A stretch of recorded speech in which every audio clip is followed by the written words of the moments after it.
इस कहानी की शुरुआत होती है सन 1931 पेरिस शहर से, जहां पर हमें 12 साल के लड़के ह्यूगो को दिखाया जाता है, जो रेलवे स्टेशन की एक बहुत बड़ी क्लॉक के अंदर रहता है। उस क्लॉक में जो बड़े बड़े कैप्स होते हैं, वहां से वो रेलवे स्टेशन के हर एक इंसान को देख सकता है। इसी रेलवे स्टेशन पर एक इंस्पेक्टर होता है जिसका नाम गुस्ताव है, जिसके पैर में कुछ खराबी है, इसीलिए चलने के लिए वो ब्रेस का इस्तेमाल करता है। गुस्ताव के पास एक डॉग भी है, साथ ही उसके दिमाग में एक अजीब सा फितूर होता है। रेलवे स्टेशन पर जितने भी बच्चे हैं जो चोरियां करते हैं, वो उन्हें पकड़कर अनाथ आश्रम यानी कि ऑर्फनेज भेज देता है। यहाँ पर एक बुक शॉप ओनर भी होती है जिसे गुस्ताव बहुत पसंद करता है, पर कभी उसने अपने दिल की बात उससे नहीं कही।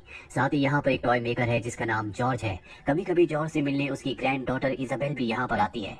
स्टेशन के ऊपर जो बहुत बड़ी क्लॉक है, वहाँ से ह्यूगो सब कुछ देखता रहता है, पर वो ध्यान रखता है कि वो गुस्ताव से बच कर रहे, क्योंकि वो ऑर्फनेज नहीं जाना चाहता। अब यहाँ पर जो टॉय मेकर होते हैं जिनका नाम जॉर्ज है, कुछ दिनों से उनकी शॉप में चोरियां हो रही होती है, इसीलिए वो परेशान होते हैं। इसी परेशानी में वो अपने चाबी वाले रैट को अपने काउंटर के ऊपर चला रहे होते हैं, और ऐसा करते करते उन्हें नींद आ जाती है। ह्यूगो ऊपर से सब कुछ देख रहा होता है, उसे वो रैट बहुत पसंद आता है, इसीलिए वो मौके का फायदा उठाकर रैट को चुराना चाहता है। लेकिन ये मिस्टर जॉर्ज की एक चाल होती है। वो ह्यूगो का हाथ पकड़ लेते हैं और कहते हैं कि आज तक तुमने जितनी भी चीजें मेरी दुकान से, शॉप से चुराई हैं, वो सब की सब वापस दो। ह्यूगो की जेब में जितनी भी चीजें होती हैं, वो सब की सब वापस रख देता है। ये सब के सब क्लॉक के पार्ट्स होते हैं। साथ ही उसके पास एक नोटबुक भी होती है, और जब मिस्टर जॉर्ज उस नोटबुक को देखते हैं तो उसमें क्लॉक के बहुत सारे पार्ट्स बने होते हैं, जिन्हें देखकर वो इम्प्रेस हो जाते हैं। साथ ही इसमें एक स्केच भी होता है जो कि ऑटोमेटन का होता है। ऑटोमेटन इंसान के द्वारा बनाई गई एक रोबोटिक मशीन होती है। मिस्टर जॉर्ज ह्यूगो से पूछते हैं कि तुमने इस नोटबुक को कहाँ से चुराया है। ह्यूगो कहता है कि मैंने इसे चुराया नहीं है, बल्कि अपने पिता के साथ बनाया था। मिस्टर जॉर्ज कहते हैं कि तुम एक चोर हो। ह्यूगो उनसे अपनी नोटबुक छीनने की कोशिश करता है, लेकिन तभी इंस्पेक्टर उसे देख लेता है, और अब इंस्पेक्टर गुस्ताव अपने डॉग के साथ उसका पीछा करना शुरू कर देता है। ह्यूगो भागकर प्लेटफॉर्म की सीलिंग पर चढ़ जाता है, और गुस्ताव के पैर के जो ब्रेस होते हैं वो ट्रेन के दरवाजे के साथ अटक जाते हैं, इसीलिए गुस्ताव वहीं पर गिर जाता है। ह्यूगो वापस क्लॉक में आ चुका है, जहाँ पर वो क्लॉक को चाबी देता है, जिससे क्लॉक लगातार चलती रहती है, और एक बार फिर से क्लॉक के बीच में जो होल्स होते हैं, जो गैप है, उससे वो पूरे स्टेशन को देखना शुरू कर देता है। अब रात होने के बाद मिस्टर जॉर्ज जब अपने स्टोर को बंद करके घर जा रहे होते हैं, तो ह्यूगो उनका पीछा करना शुरू कर देता है। मिस्टर जॉर्ज उसे कहते हैं कि मैं तुम्हारी नोटबुक को जला दूंगा, और अपने घर के अंदर चले जाते हैं। वहीं ह्यूगो विंडो पर देखता है जहाँ पर एक लड़की होती है जिसका नाम इजाबेल है। वो इजाबेल को नीचे बुलाता है और उसे बताता है कि मिस्टर जॉर्ज ने मेरी नोटबुक ले ली है, वो मेरे लिए बहुत इंपॉर्टेंट है। वो इजाबेल को सारी कहानी बता देता है। इजाबेल कहती है कि मुझे एडवेंचर बहुत पसंद है, मैं तुम्हारा साथ दूंगी, और कोशिश करूंगी कि मिस्टर जॉर्ज को, जो कि मेरे गॉडफादर है, उस नोटबुक को जलाने ना दो। दरअसल मिस्टर जॉर्ज ने उसे अडॉप्ट किया होता है, इसीलिए वो उसके गॉडफादर है। और अब ह्यूगो वापस आ जाता है जहाँ पर वो ऑटोमेटन के सामने बैठा होता है। ये वही ऑटोमेटन है जिसकी नोटबुक में स्केचेस हैं। ह्यूगो की आंख में आंसू है क्योंकि उसने नोटबुक को खो दिया। उसे ऊपर आता है जब उसके पिता, जो कि एक क्लॉक मेकर थे, जो म्यूजियम में काम करते थे, म्यूजियम से इस ऑटोमेटन को घर पर लाए थे। दरअसल इन्हें म्यूजियम में ये ऑटोमेटन मिला था। ह्यूगो के पिता किसी भी कीमत पर इस ऑटोमेटन को दोबारा से एक्टिव करना चाहते थे, लेकिन सारा काम करने के बाद भी वो ऐसा नहीं कर पाए, क्योंकि ऑटोमेटन की एक हार्ट की थी जो उनके पास नहीं थी, और उस हार्ट की के बिना ऐसा नहीं हो सकता था। ह्यूगो को क्लॉक के और ऑटोमेटन के बारे में जितना भी पता है, उसने सब अपने पिता से सीखा है।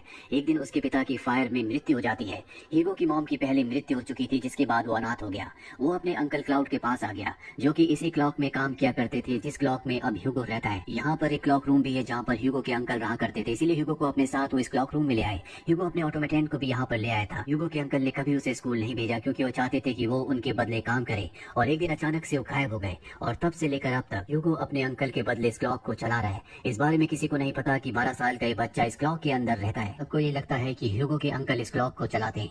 ह्यूगो खाने के लिए स्टेशन से चीजें चुराता है, और साथ ही इस बात का ध्यान रखता है कि उसे इंस्पेक्टर गुस्ताव से बचकर रहना है। अगले दिन ह्यूगो मिस्टर जॉर्ज के पास जाता और अपनी नोटबुक मांगता है। वो उसे एक हैंकरचीफ देते हैं जिसके अंदर राख होती है, और कहते हैं कि मैंने तुम्हारी नोटबुक जला दी। ह्यूगो को ये जानकर बहुत दुख होता है, और वो रोते हुए वहाँ से भागने लगता है। तभी उसकी मुलाकात इजाबेल से होती है।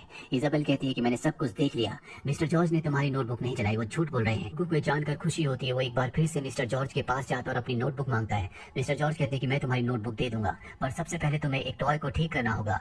ह्यूगो उस टॉय को पहले से बेहतर बनाकर ठीक करके उन्हें दे देता है, जो देखकर मिस्टर जॉर्ज उससे इंप्रेस हो जाते हैं और कहते हैं कि अगर तुम मेरे लिए काम करोगे, मुझे तुम्हारा काम अच्छा लगा, तो मैं तुम्हारी नोटबुक तुम्हें वापस कर दूंगा। ह्यूगो उनकी बात मान जाता है, और अब ह्यूगो उनकी शॉप पर काम करना शुरू कर देता है। वो मिस्टर जॉर्ज से बहुत सारी चीजें सीखता है। काम करने के बाद वो इजाबेल से मिलने जाता है, और वापस आकर अपने ऑटोमेटन पर काम करता है। अब उसने बहुत सारी चीजें सीख ली होती है, इसलिए ऑटोमेटन थोड़ा थोड़ा हिलना डुलना शुरू कर देता है, जो देखकर ह्यूगो को बहुत अच्छा लगता है, क्योंकि ये उसके पिता का अधूरा काम है जो खुद पूरा करना चाहता है, और बिना हार्ट की के वो इसे नहीं चला सकता। अब ह्यूगो और इजाबेल की अच्छी खासी दोस्ती हो जाती है, और एक दिन जब ये दोनों के दोनों स्टेशन पर होते हैं, तभी इनके सामने इंस्पेक्टर गुस्ताव आ जाता है। ह्यूगो से देखकर डर जाता है। वो इजाबेल से कहता है कि बिल्कुल शांत रहना, इन्हें हमारे बारे में कुछ पता नहीं चलना चाहिए। गुस्ताव पहले से इजाबेल को जानता है, क्योंकि वो उसके अंकल को भी जानता है। गुस्ताव से इजाबेल कहती है कि ह्यूगो उसका कजन है, इसीलिए गुस्ताव इन दोनों को जाने देता है। दरअसल ह्यूगो इस वक्त इजाबेल को अपना घर दिखाने के लिए ले जा रहा होता है जो कि क्लॉक के अंदर है, पर अब वो अपना इरादा बदल देता है, इसलिए वहाँ से भागने लगता है। इजाबेल भी उसका पीछा करती है लेकिन वो गिर जाती है। वो अपनी मदद के लिए ह्यूगो को बुलाती है। ह्यूगो वहाँ पर आ जाता है और उसकी मदद करता है। तभी वो देखता है कि उसके गले में एक लॉकेट है जो कि एक चाबी है और ये वही हार्ट की है जो उसे अपने ऑटोमेटन को चलाने के लिए चाहिए। वो इजाबेल से कहता है कि मुझे तुम्हारी ये की चाहिए। इजाबेल कहती है कि मैं तुम्हें एक शर्त पर ये की दूंगी, पहले मैं वो जगह देखना चाहती हूँ जहाँ पर तुम रहते हो। और इसके बाद ह्यूगो इजाबेल को क्लॉक के अंदर ले आता है। ये जगह देखकर उसे बहुत अच्छा लगता है क्योंकि हमेशा से वो भी इसी तरह के एडवेंचर अपनी जिंदगी में चाहती थी। यहाँ पर ऑटोमेटन भी होता है जिस पर वो इजाबेल की लगाता है और वो पूरी तरह से एक्टिवेट हो जाता है। एक्टिवेट होने के बाद उसके हाथ में जो पेन होता है उससे वो एक स्केच को ड्रॉ करता है जिसमें वो एक मून बनाता है जिस पर ब्लड जा रही होती है और स्केच के अंत में वो नाम लिखता है जॉर्ज मेलिस का, जो कि इजाबेल के गॉडफादर हैं। ये दोनों के दोनों हैरान होते हैं कि उन्होंने इजाबेल के गॉडफादर यानी कि इजाबेल के अंकल का नाम यहाँ पर क्यों लिखा। इस रहस्य से पर्दा उठाने के लिए दोनों के दोनों इजाबेल के अंकल के घर जाते हैं जहाँ पर इजाबेल के आंट होती है। ये स्केच को जो कि मशीन ने बनाया होता है इजाबेल के आंट को दिखाते हैं जो देखकर वो पूरी तरह से हैरान हो जाती है और इन दोनों से पूछते हैं कि ये स्केच तुम्हें कहाँ से मिला। ह्यूगो बताता है कि ये स्केच एक मशीन ने बनाया है और तभी डोर नॉक होता है। इजाबेल की आंट समझ जाती है कि मिस्टर जॉर्ज घर वापस आ चुके हैं, इसीलिए इजाबेल को ह्यूगो को एक कमरे में छुपने के लिए कहती है और कहती है कि तुम बिल्कुल आवाज मत करना। इसके बाद ह्यूगो और इजाबेल देखते हैं कि यहाँ पर एक अलमीरा है जो कि बहुत पुरानी है। ये उसकी तलाशी लेना शुरू कर देते हैं और तभी ऊपर से एक बॉक्स गिरता है जिसके अंदर बहुत सारे स्केचेस होते हैं और इन स्केचेस में एक स्केच वो भी होता है जो मशीन ने बनाया था। आवाज से अब मिस्टर जॉर्ज भी अंदर आ जाते हैं। वो अपने स्केचेस को देखकर रोने लगते हैं और कहते हैं कि अब वो कुछ भी नहीं है, वो पेनीलेस है, उनके पास पैसे नहीं है। साथ ही वो ह्यूगो को कहते हैं कि तुमने मेरे ट्रस्ट को तोड़ा है, तुम एक क्रूअल इंसान हो। ह्यूगो वहाँ से चला जाता है। अगले दिन एक बार फिर से इजाबेल ह्यूगो से मिलने के लिए आती है और ये एक लाइब्रेरी में जाते हैं जहाँ पर इन्हें एक फिल्म रिलेटेड बुक मिलती है जिससे इन्हें पता चलता है कि शुरुआत में कुछ लोगों ने फिल्में बनाना शुरू किया जो लोगों को पसंद आना शुरू हो गई, जिससे लोगों ने इस इंडस्ट्री में पैसा लगाया और एक छोटी सी जगह हॉलीवुड बन गई। इस बुक को जब वो आगे देखते हैं तो वहाँ पर इन्हें वो फोटो भी मिलती है जो मशीन ने यानी कि ऑटोमेटन ने बनाई थी, जिसे देखकर जॉर्ज पूरी तरह से हताश हो गए थे। और उस फोटो के नीचे भी जॉर्ज मेलिस का नाम लिखा होता है। लिखा होता है कि वो उन शुरुआती निर्माताओं में से एक थे जिन्होंने हॉलीवुड की रचना की, जिन्होंने फिल्में बनाई, पर बाद में उनकी दुखद मृत्यु हो गई। अब ये पढ़ रहे होते हैं कि पीछे से एक आदमी आ जाता है जो इन दोनों बच्चों से पूछता है क्या आपको मिस्टर जॉर्ज पर दिलचस्पी है।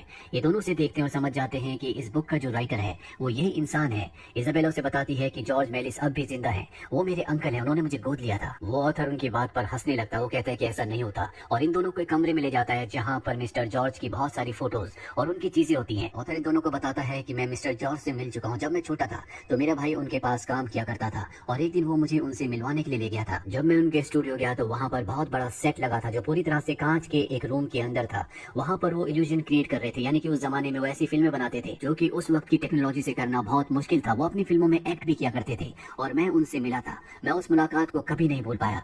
मैं उनका बहुत बड़ा फैन हूँ। उनके बारे में आखिरी खबर मैंने यही सुनी थी कि वॉर में वो मारे गए। वॉर के बाद उनकी कोई खबर नहीं मिली। अगर वो अब भी जिंदा है तो मैं उनसे मिलना चाहूंगा। उनका जितना भी काम था वो सब का सब खो चुका है। उनकी एक फिल्म अब भी मेरे पास है, इसके अलावा उनका कोई भी काम इस दुनिया में नहीं है। अगर वो सच में जिंदा है तो मैं उनसे मिलना चाहूंगा। और इसके बाद ये तीनों की तीनों इजाबेल के घर आ जाते हैं जहाँ पर इजाबेल की आंट होती है। दरअसल मिस्टर जॉर्ज की तबीयत खराब है इसीलिए वो दूसरे कमरे में होते हैं। ऑथर इजाबेल की आंट से बहुत अच्छे से बात करता और पहचान जाता है कि मिस्टर जॉर्ज की मूवी में जो हीरोइन हुआ करती थी वो और कोई नहीं बल्कि इजाबेल की आंट है। और इसके बाद ये वो फिल्म के रोल को चलाते हैं जो फिल्म कभी मिस्टर जॉर्ज ने बनाई थी। और इसमें एक सीन होता है जिसमें एक मिसाइल को लॉन्च करते हैं जो चांद पर जाकर लगती है और चांद रोने लगता है। ये वही फोटो होती है जो ऑटोमेटन ने बनाई थी। दरअसल ये बहुत पुरानी फिल्म होती है लेकिन अब इसे नई टेक्नोलॉजी से पूरी तरह से बदल दिया गया होता है। इसे अब कलर कर दिया गया है। ये देखकर बच्चे बहुत खुश होते हैं क्योंकि ये फिल्म बहुत ही एडवेंचरस होती है।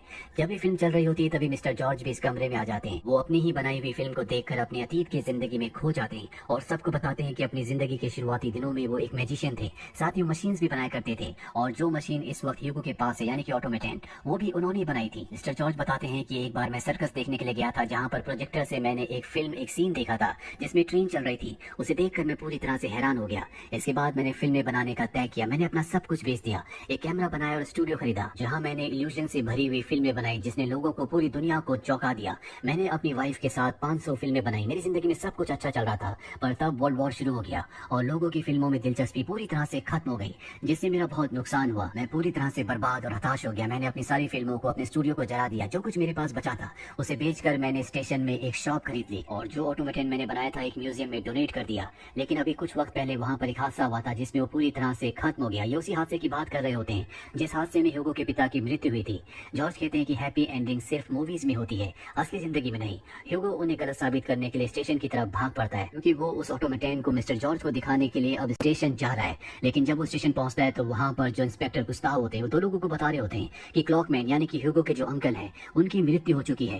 ह्यूगो इस बात को सुन लेता और समझ जाता है कि अब वो क्लॉक के अंदर नहीं रह सकता, पर इससे पहले कि क्लॉक के अंदर जाता इंस्पेक्टर गुस्ताव उसे पकड़ लेते हैं और एक जगह कैद कर देते हैं क्योंकि वो उसे यहाँ से अनाथ आश्रम ऑर्फनेज भेजना चाहते हैं। और ह्यूगो किसी तरह से लॉक खोलकर वहां से निकल जाता है और क्लॉक के अंदर जाकर ऑटोमेटिन लेकर यहाँ से निकलने लगता है। लेकिन एक बार फिर से इंस्पेक्टर गुस्ताव उसे पकड़ लेते हैं और इससे पहले कि वो ह्यूगो को कैद करते यहाँ पर मिस्टर जॉर्ज आ जाते हैं जो गुस्ताव को कहते हैं कि ह्यूगो उनका ग्रैंडसन है, इसीलिए गुस्ताव को उसे छोड़ना पड़ता है क्योंकि वो अनाथ बच्चा नहीं है और उन्हें परमिशन सिर्फ अनाथ बच्चों को पकड़ने की मिली होती है। अब कुछ वक्त बीत जाता है जहाँ पर ऑथर एक बहुत बड़ा फिल्मों का प्रीमियर रखता है और ये मिस्टर जॉर्ज की फिल्मों के लिए होता है। वो सबको बताता है कि मिस्टर जॉर्ज की 80 मूवीज मिल चुकी है जबकि बाकी की मूवीज हमें नहीं मिली।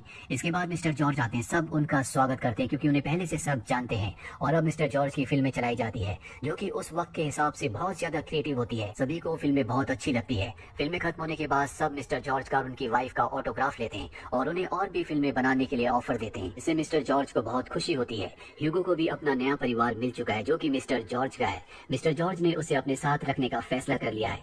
इजाबेल अब एक कहानी लिखना शुरू करती है जो कि ह्यूगो की जिंदगी के ऊपर होती है और इसी के साथ ये फिल्म, ये कहानी यहीं पर खत्म हो जाती है। उम्मीद करते हैं कि ये कहानी आपको पसंद